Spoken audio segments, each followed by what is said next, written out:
for the lo-fi music. It's just my thing for whatever reason. Welcome to another Monday on the Morning Scrum. If you haven't figured out by now, the whole MO for this show is that this particular show is it's kind of a build in public thing, right? So I'm working on my business and my life and all these things, and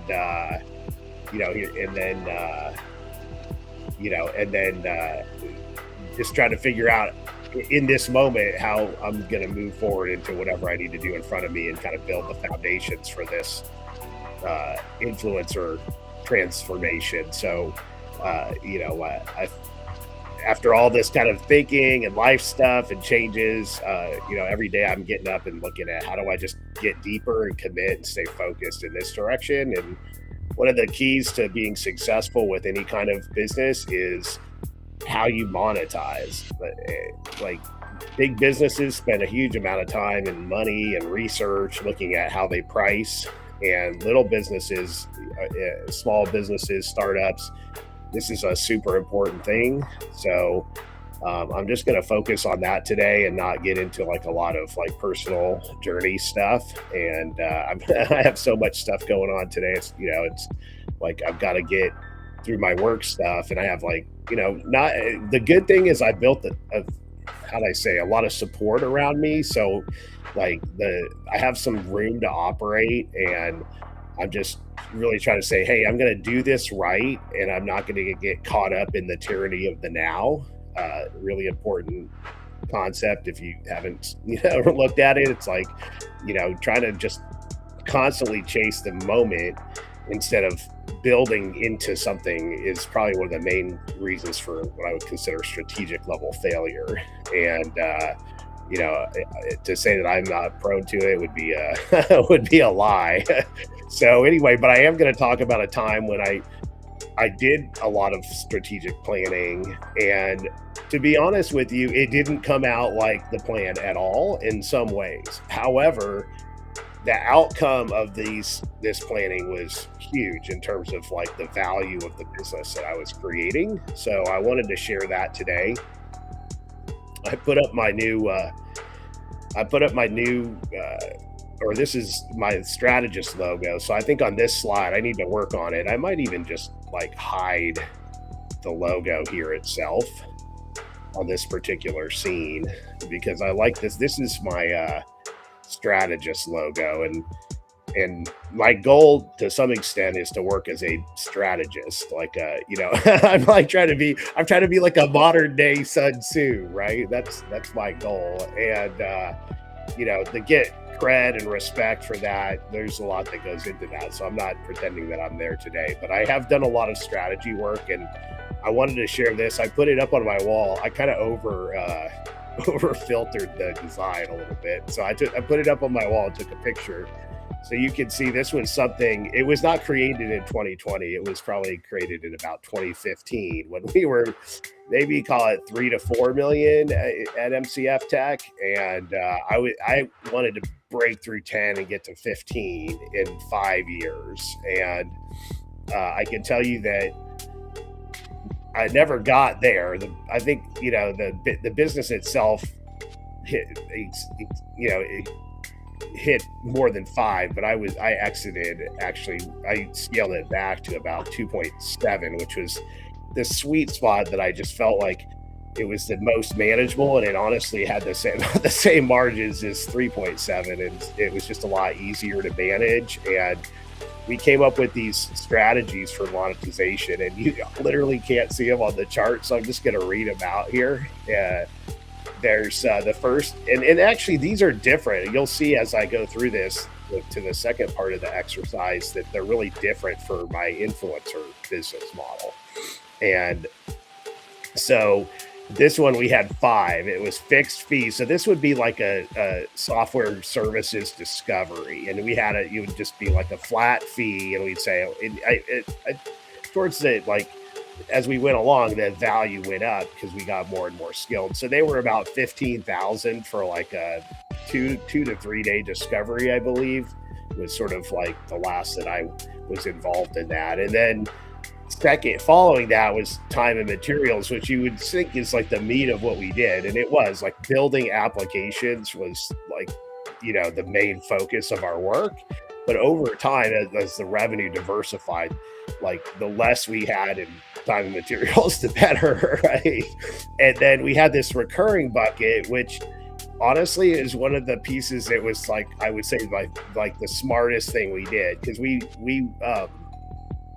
adopted the cloud pretty early and came up with a model, like a services model. When we built an application, we would like host environments on the cloud for large companies that just weren't really like cloud nimble. So they just, for them to get a server and deal with all this stuff. And we were SOC 2 compliant and all that. We had to do this for, to make this work. We had to do a lot of like security and other practices, but we started out as a AWS partner and then became a Microsoft partner, which was an interesting choice. And our idea there was also that we could like move into like Microsoft services on Azure, and it just never really materialized. We were like really like kind of locked in. And actually, a result of this planning, part of it, our goal was to diversify into different platforms. We were like really focused as a QuickBase channel partner, and we were like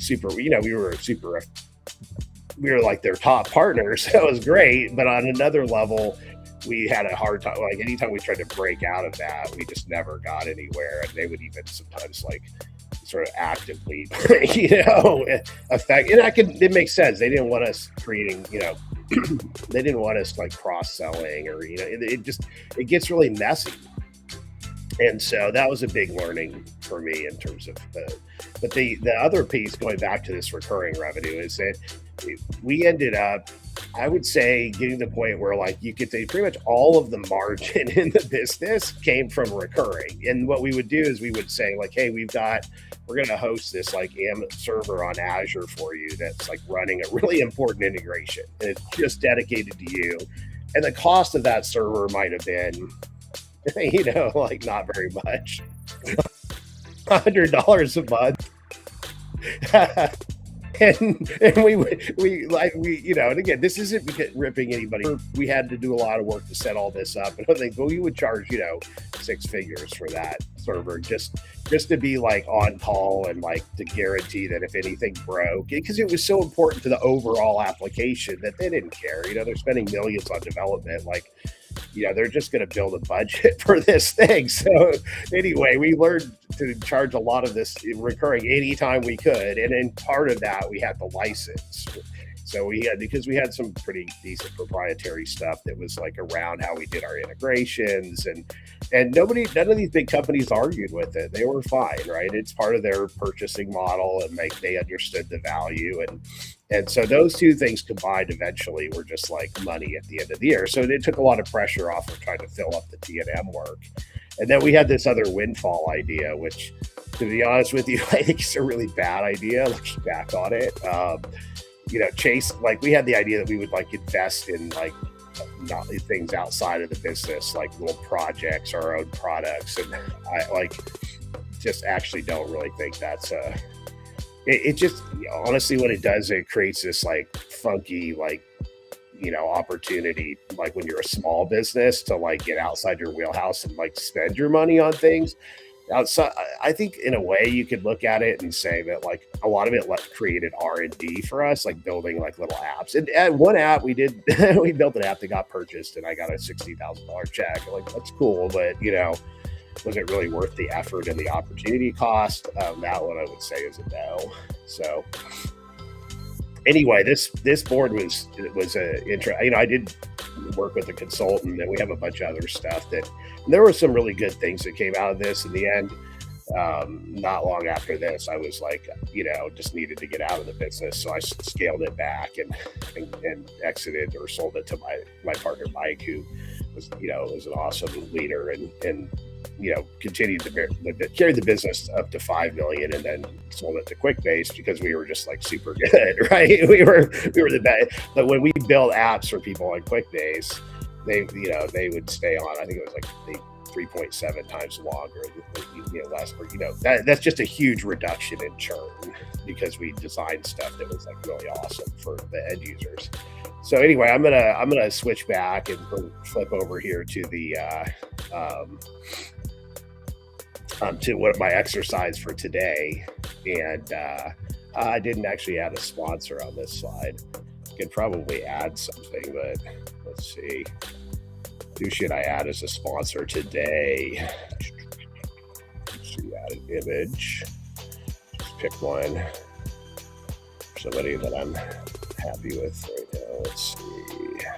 Oh yeah, I was gonna go with the idea of just sticking with like, ooh, that kind of messes everything up. Forget it.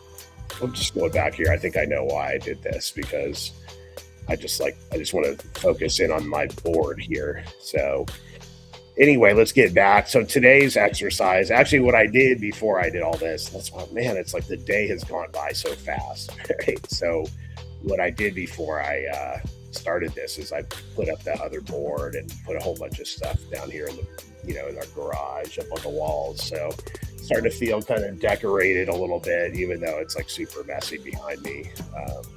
That's probably, once I get that cleared, that's going to be the craft table for the kids. I just sent them all kinds of stuff, junk stuff, and they glue it together with hot glue guns. So that'll be a whole adventure. So anyway, let's get back to monetization. Yeah, so I also put up the board. You can see the spot I could find here was in this like hallway to our garage, where I set up these I set up those little like kid racks for them to hang their backpacks and stuff. So yeah. Oh wow, I got a little change of music here. Anyway, it's perfect timing for strategist monetization model. So the first thing I reminded myself when I put it on here is time does not equal money. So this is something important. If you're building or thinking about a personal monetization or business monetization model, you've got to like, what are you exchanging for money? And if it's time, or then you are going to just create a situation where you're working harder, and it's going to have a huge, like, personal time is a huge limiting factor, right? It's in scalability factor. And if it's like human time and hiring other people, it's okay. But business models that are built on like using a lot of people are going to have a hard time scaling at some point. That's just my personal belief. Now, there's plenty of people who are good at that. Just not something I want to work on. So I just put that as a reminder to myself. So yeah, I pushed myself to come up with 8 different ways to monetize myself not completely just as an influencer, but some of the other like strategists so my flat fee was just like, this is really for like influencer specific, right? So this is a $300 post package, let's say, and I'd like to get up way north of that, but I'm like, hey, that's a good place to start. Put together a nice post or article. I mean, I'm sure that's underselling myself right now, but I'm just kind of figuring it out. I mean, there's people that, it's 500 or 1,000 or 5,000. It just all depends on who you're marketing to, an audience. So I haven't launched into figuring out what this looks like, but it's clearly somewhere I want to go. Also like extended distribution. So it's like just a larger version of the first one with it. It's more money, but I'm like, yeah, there's more you can do, right? So it could be like, not just posting, but also like direct messaging to people, and even ongoing campaigns, promoting a webinar, promoting content. There could be a lot of different ways to like detail, like, hey, I'm going to send 25 DMs or whatever to people that meet your ICP to invite them to this thing or whatever it is. So that's some pieces to think about. The recurring is finding show sponsors.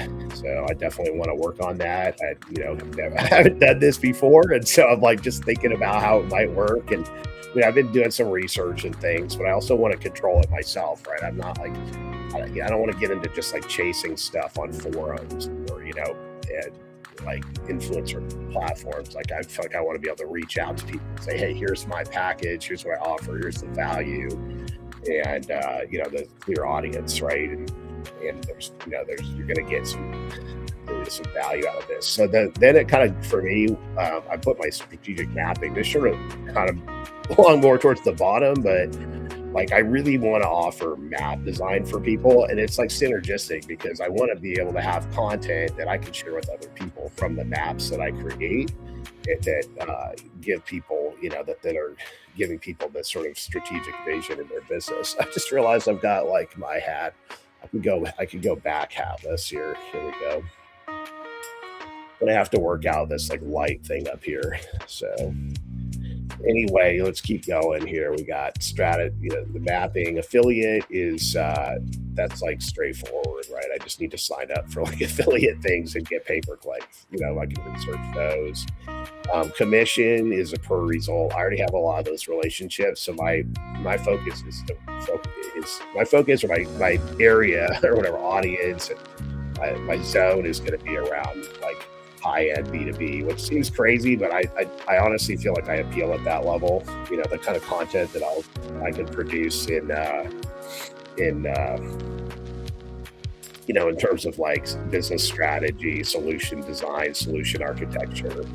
I have a lot to say there, and I have a really I feel like I have a really good skill of taking complex topics and boiling them down into things that people can usually understand.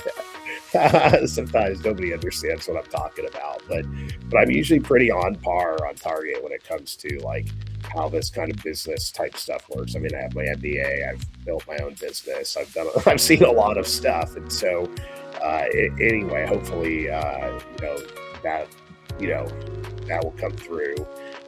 Commission.